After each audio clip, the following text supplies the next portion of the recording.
আপনি কি কখনো ভেবেছেন আমি কেন এই পৃথিবীতে এসেছি? ইসলামের দৃষ্টিকোণ থেকে এই প্রশ্নের উত্তর কি হতে পারে? এই ভিডিওতে আমরা জানব আল্লাহ তাআলা আমাদের সৃষ্টি করেছেন কোনো উদ্দেশ্যে এবং আমাদের জীবনের আসল লক্ষ্য কি।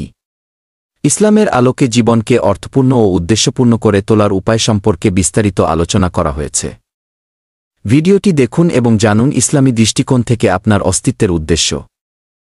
আসসালামু আলাইকুম প্রিয় দর্শক, আজকের ভিডিওতে আমরা আলোচনা করব একটি গুরুত্বপূর্ণ প্রশ্ন নিয়ে, আমি কেন এই পৃথিবীতে এসেছি?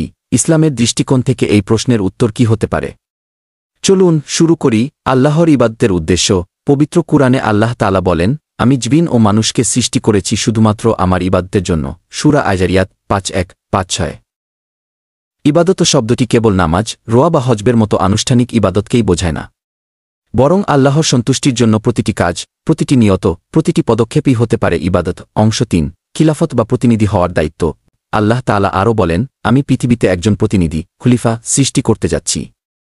সূরা আল বাকারা ২:৩-০। এখানে বোঝানো হয়েছে মানুষ এই পৃথিবীতে আল্লাহর প্রতিনিধির ভূমিকা পালন করবে, ন্যায় বিচার, সততা, দয়া এবং আল্লাহর বিধান অনুযায়ী জীবন পরিচালনার মাধ্যম। ইসলামে মানুষের জীবনের উদ্দেশ্য শুধু আল্লাহর ইবাদত নয়, বরং সমাজে ন্যায়, সত্য এবং ভালোবাসা প্রতিষ্ঠা করাও। রাসূলুল্লাহ শাহ বলেছেন, তোমাদের মধ্যে সবচেয়ে ভালো সে যে অন্যদের উপকারে আসে। সহিহ হাদিস। অর্থাৎ একজন মুসলিমের দায়িত্ব শুধু নিজের ইবাদত নয়, বরং সমাজের কল্যাণেও কাজ করা। পৃথিবীকে পরীক্ষার জায়গা হিসেবে দেখা। এই পৃথিবী আমাদের জন্য একটি পরীক্ষা। আল্লাহ তাআলা বলেন, তোমরা অবশ্যই পরীক্ষা হবে, তোমাদের ধনসম্পদ, জীবন এবং প্রিয়জনদের মাধ্যমে।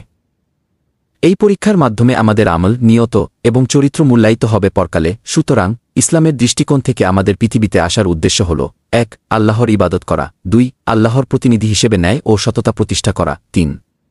সমাজে ভালোবাসা ও কল্যাণ ছড়িয়ে দেওয়া, ৪. এই পৃথিবীকে একটি পরীক্ষা হিসেবে দেখে পরকালের জন্য প্রস্তুতি নেওয়া। আল্লাহ আমাদের সবাইকে তার সন্তুষ্টি অর্জনের তৌফিক দিন। আমিন।